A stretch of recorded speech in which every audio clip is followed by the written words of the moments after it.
Atlanta Motor Speedway produced a race that will be talked about, I think, until there is no more NASCAR in the Ambetter Health 400 with a 3-wide finish. Daniel Suarez winning by mere inches over Ryan Blaney and Kyle Busch, and easily one of the closest and most dramatic finishes ever. Doug Rice, Alexis, Kyle, Brad Gilly. I'm just going to go around the room and give me your overall impression. Kyle Petty, we'll start with you because I think you've probably seen more races than the rest of us. Your overall thoughts about what you saw transpire Sunday night, actually on the day that it was supposed to run at Atlanta Motor Speedway. Wow. That's my overall thoughts. Honest to goodness. I think if you go back, and I hope y'all remember this, from about lap 30 to about lap 40 or 45, you had Michael McDowell, Kyle Busch, Kyle Larson, and Ryan Blaney. And they looked like geese flying in formation, and it was like art. They just kept passing for the lead and shuffling and passing, and they were doing it so smoothly and so effortlessly. It was just the art of speedway racing, the art of racing, not knocking, not bumping, not pushing, not plowing, the art of the pass and the art of racing. And that was a glimpse of what the race was. And that moment for me, I realized it was a special race. We were watching something that was really special. And you start looking at 15th and 16th, all the way back through. That type of racing was going on all the way back. It was a special race. It should be talked about until the end of time in NASCAR. Most of the time, it was less than a second and a half between first and 20th. Daniel Suarez was pretty excited when it was all over. I never felt like I was in a hot seat. A lot of people was talking about it, Shane coming on board and then Zane coming on board. And I knew the last year wasn't the year that I really wanted. People that actually know me, they know how hard I work. And last year, we worked hard, but we were not efficient. We were missing something. We were not firing in all 8 cylinders. And we went to work. In the off-season, we went to work, and we changed a little bit our system, the way we do things in a few different areas. And I've been telling Ty, I've been telling Justin, say, man, I can feel the team strong. I can feel the communication, the preparation, everything that we have. Squid, Matt Sudarsky has done a hell of a job helping me to build a strong team, and I can feel it. Alexis, I don't know that we can measure the impact that win has on Daniel Suarez's career, not just getting him to the playoffs, but pumping life back into everything that he's brought to the table. Confidence is so important in this sport, in this industry, and this has given him life. That's exactly right. The way that you put it. I think not only that, but hearing Justin Marks in the post race talk about, this is our guy. We're behind him. He's somebody that we're going to continue to support and be behind, and that's important. That's important for him to hear. I don't know how much he hears that, behind the scenes, and so a win like that is going to be huge for him, for his confidence, for his momentum. And you're right. I mean, there are guys knocking on the door behind him, and so. You can't overstate how big this was. When they flashed across the start-finish line, I thought Blaney had won. To my naked eye. You're not the only one. I did, too. I said it on the air. America thought Blaney had won. Ryan Blaney. You're not the only one. I said, I think Ryan Blaney won, and then immediately the scoring monitor shows Suarez, and I'm thinking, okay, that's got to be the gospel truth. But it was dramatic.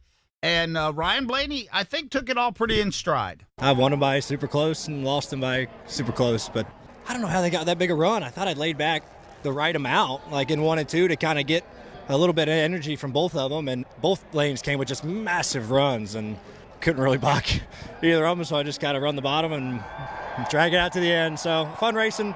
Luckily, we're not tore up, but it's a fun night. Happy for Daniel, too. That's cool to see. Super close. Anyway, there you go. That's it. Super close. So Brad Gilly, he's pretty philosophical there, but you know what? When you just won a championship, you can be.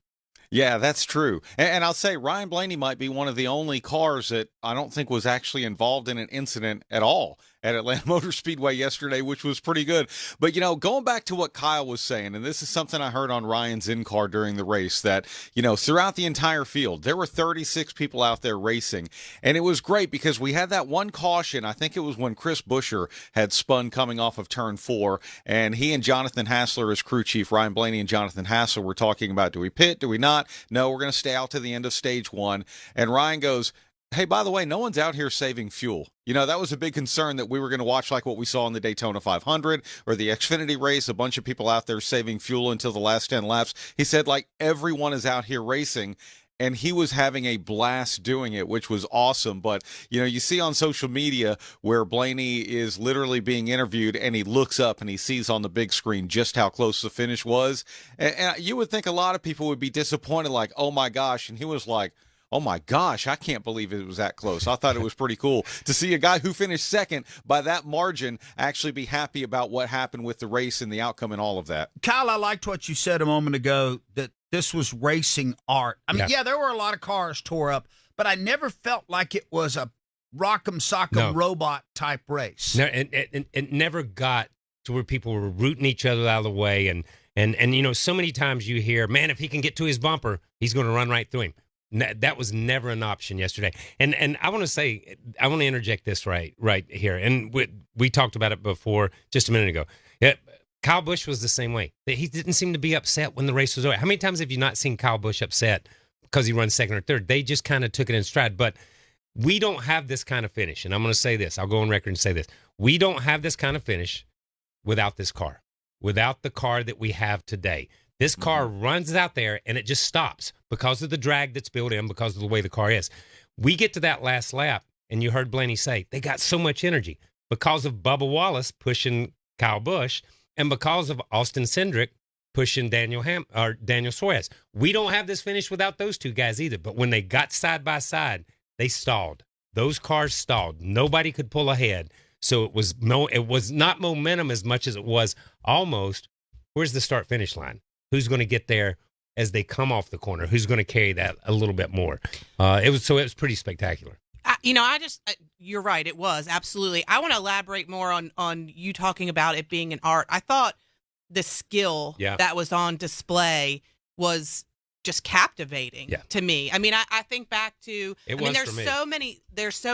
my view of it was kind of all over the place because I was there, and then I had to leave, with about 50 laps to go. So there was some of the end that I saw on TV. There was some of it that I saw in person. I remember specifically being in the Performance Racing Network booth and seeing Austin Cindric take it 4 wide for the lead and then make it stick. And I was like, oh my gosh, like this is happening right now. And just the skill that was on display. And you juxtapose that to, a couple weeks ago with what we saw the Truck Series and then, obviously the Xfinity Series, and it just shows that the Cup Series is the elite level. And they showed that in spades on Sunday night. I will have to say this. So most of the time when we say 37 of the greatest drivers in the world, I'll throw the BS flag on that every time.